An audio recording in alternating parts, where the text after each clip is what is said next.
Jitsu, where she's like, if you go to his rallies, his crowds are boring, they're tired, they all leave early. My crowds are the best crowds. I have the number one crowd. He couldn't help himself. And she got him. She baited him on that. She walked him right into it. 100%. 100%. See, the difference in that debate was not a difference in like who's going to have better policies, who's going to be better for the country. The difference in the debate, in my opinion, was who was better prepared.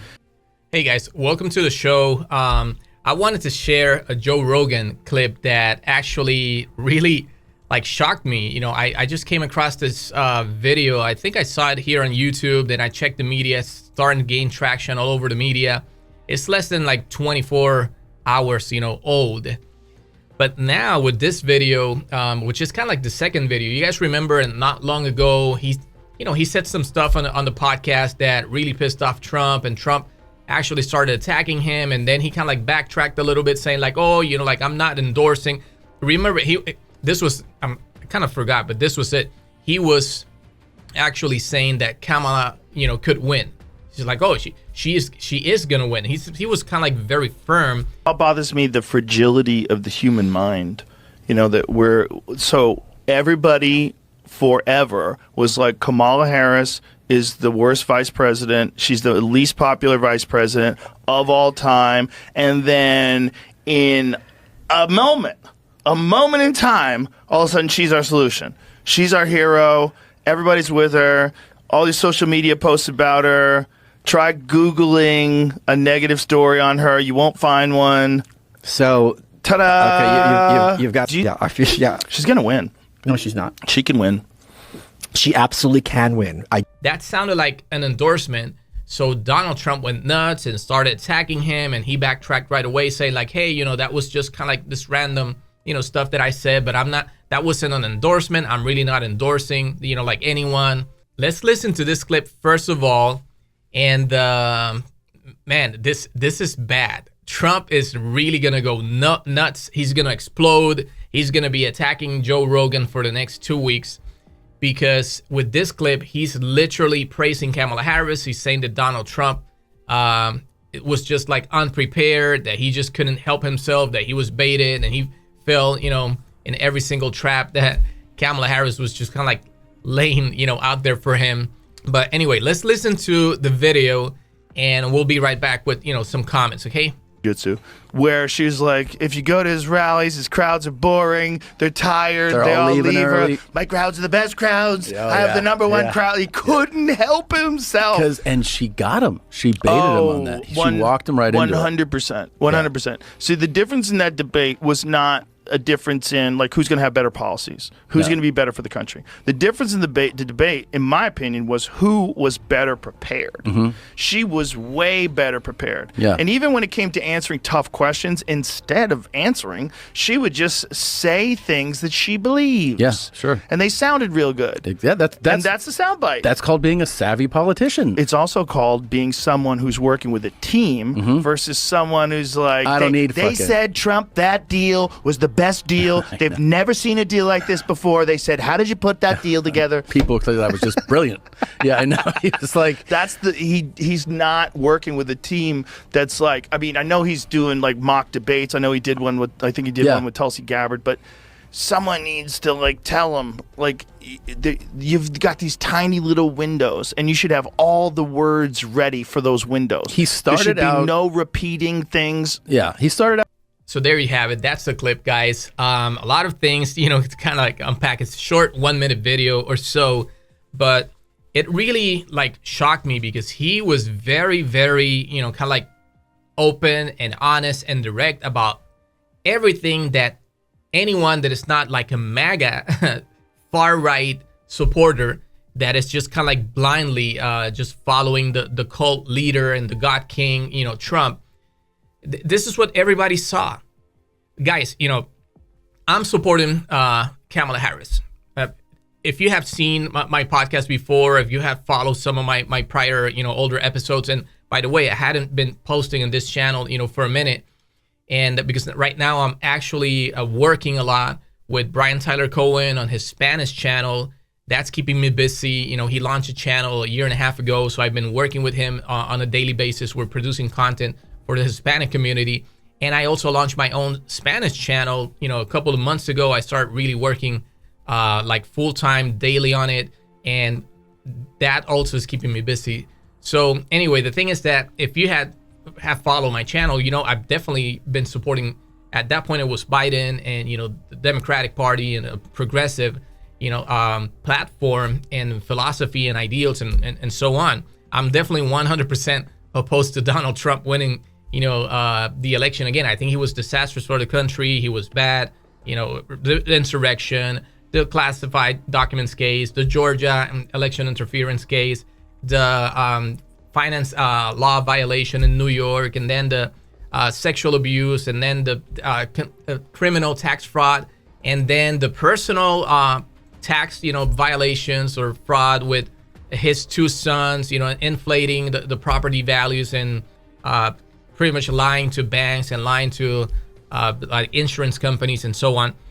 What else? There's so many things, defamation, and we still are waiting to see what's going to happen. And then the documents case got dismissed. We know that's probably going to be reinstated.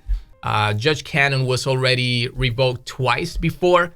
So I don't see why that's not going to be the case right now, when even two different judges already have kind of like ruled on this kind of like absolute immunity, thing. And Clarence Thomas, opinion that he kind of like hinted to Judge Aileen Cannon to take from him, that would be somehow accepted, but anyway, we already saw when that was used by Hunter Biden's lawyers, saying like, oh yeah, if she can dismiss Trump's case, please dismiss Hunter Biden's case. The lawyer said. And what did the judge say? He was like, not so fast.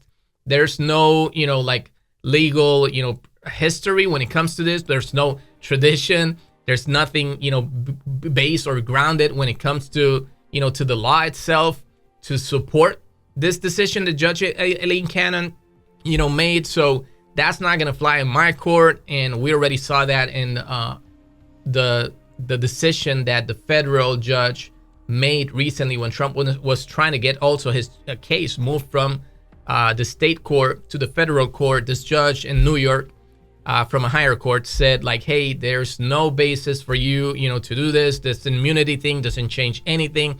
I told you a year ago that you had no basis or grounds to request this to be moved to the federal this federal system.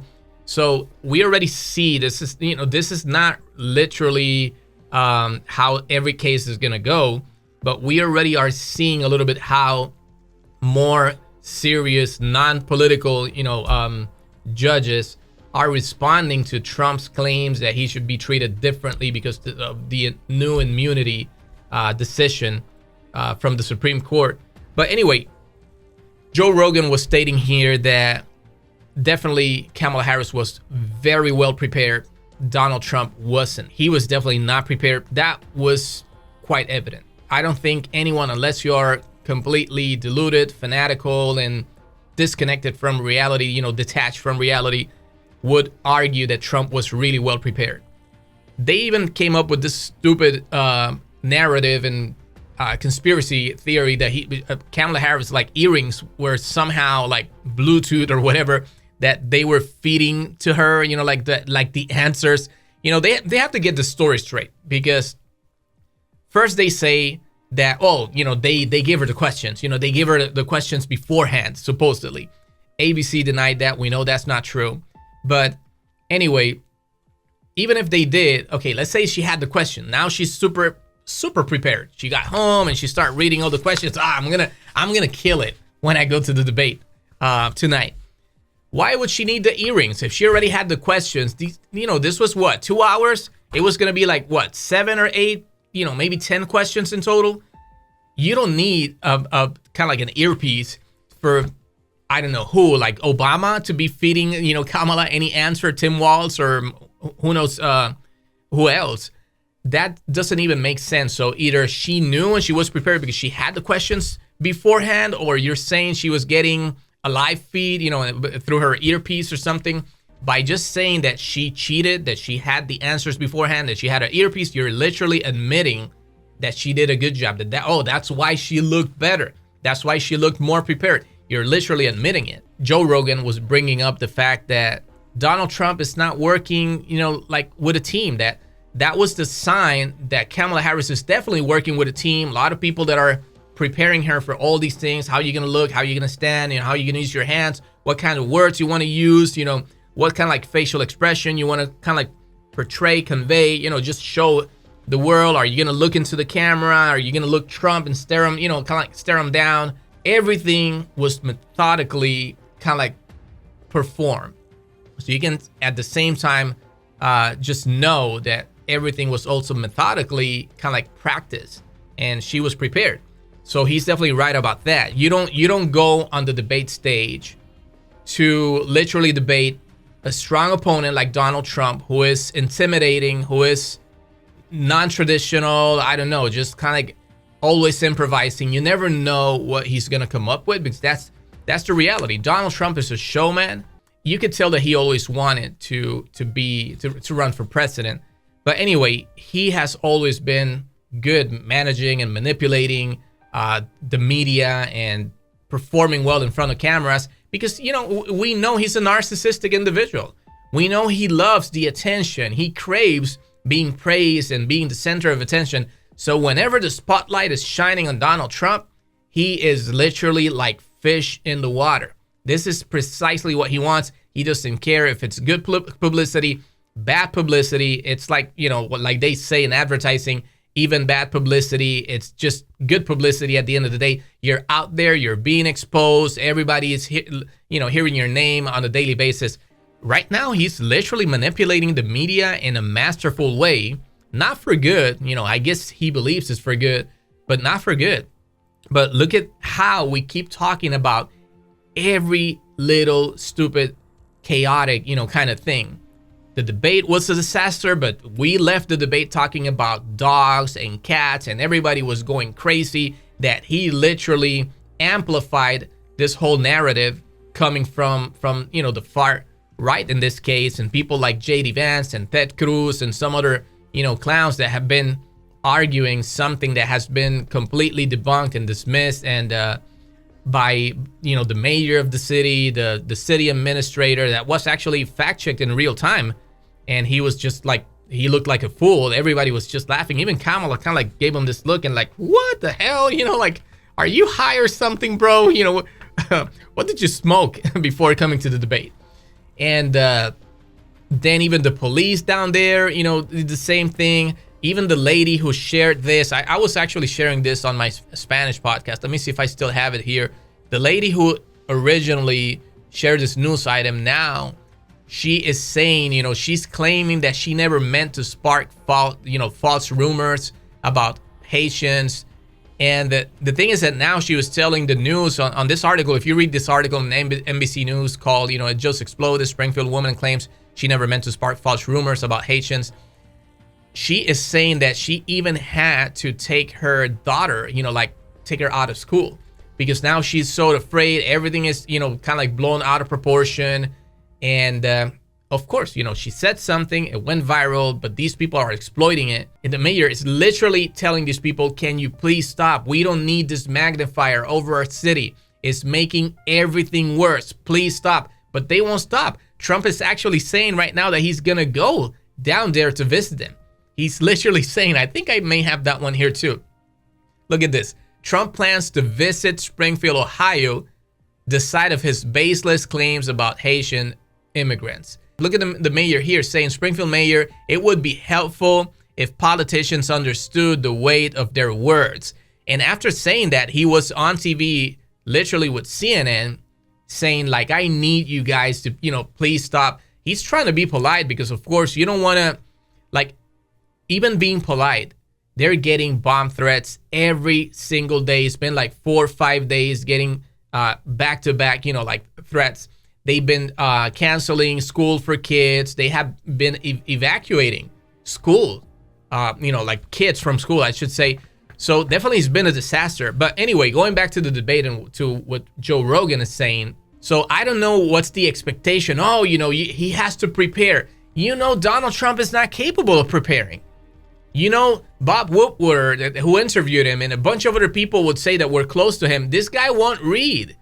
He doesn't even want to read briefs that are given to him. He doesn't want to listen. He's interested in certain things that kind of like suit the, his narrative or his special interest. Then he'll pay attention to whatever he wants to pay attention. But we know that's not Donald Trump. He's not going to read. He's not going to prepare. He's not going to follow a plan. He can't even read from the teleprompter consistently. It's completely unrealistic that Donald Trump suddenly is going to turn into what he's not. And that's another thing that I find ridiculous from a lot of people these days that are analyzing Trump's performance and saying, oh, Donald Trump just needs to stick to policy. Republicans, you hear people in Congress, Republicans, saying, well, Nikki Haley and even Lindsey Graham, they appeared on the news saying he has to stop. He has to stop attacking Harris on, DEI, diversity, equity, and inclusion. Or he has to stop attacking, her race, saying that she's Indian, but now she wants to be black. Nikki Haley was saying that's really not going to work. That's not helping the party because it really looks bad. He has to speak to the American people like they are intelligent, because they are. And the one thing Republicans have to stop doing, quit whining about her. We knew it was going to be her. But the campaign is not going to win talking about crowd sizes, talking about what race Kamala Harris is. It's not going to win talking about whether she's dumb. You can't win on those things. The American people are smart. Treat them like they're smart. But she's right. You have to treat the people with respect. You have to give them the information they want to hear about. And they care about right now about inflation, about gas prices, about house prices, food prices, groceries. They care about, what we're going to do with the border, what we're going to do with the Israel, and, Gaza, situation, and whatever, foreign policy, and what we're going to do about infrastructure and climate change and abortion and women's reproductive rights, all these things. And whenever they talk to Trump and they ask something, he'll just literally pivot. Oh, abortion. Well, I did whatever the states wanted. Everybody wanted this back at the states. Republican, Democrats, every scholar, every expert, they wanted to send this back to the states. But, they're killing babies after the 9th month. They're the monsters. They're the monsters. But Donald Trump, the question is, why did you change your position? You were championing sending this back to the states, but then you were saying last week that the six-week ban is just too short, that you were gonna be voting to actually ask or request for more time because it was too extreme. And then within 24 hours, you said, oh, you know what? I changed my mind. I'm actually voting to support the 6-week ban. So can you please explain why women should trust you? That was the question. He completely pivoted, changed the subject. Oh, they're killing babies. These are the radicals. They're killing babies. And that's not gonna work. So then you hear Nikki Haley and you hear Lindsey Graham, which I was saying, stating on TV, well, what we need to do is have Trump stick to policy. If he stops talking about these things and he sticks to policy, which is what the people care about, we're going to be just fine. Well, they know that's not going to happen because that's not Donald Trump. So anyway, I wanted to bring that to you guys, and that way kind of like spark, this new initiative, jump-started to retake my podcast here in English. So if you're listening, if you got this far, please subscribe to the channel, leave a comment, leave a like, and share this video if you can. So that way you can help me for the channel to keep growing, so I can keep creating more content for you guys and reaching more people with this information. So in the meantime, if you have any Hispanic friends, please, or family members, please send them to my Spanish channel. It's called Aranzamendi Podcast Español. So I do have this podcast is quite active right now in Spanish. If you can send people my way when it comes to that Spanish channel, that would be amazing. I would appreciate it a lot. So I'm going to wrap it up, guys. Thank you for being here, and I'll see you very soon. Stay tuned.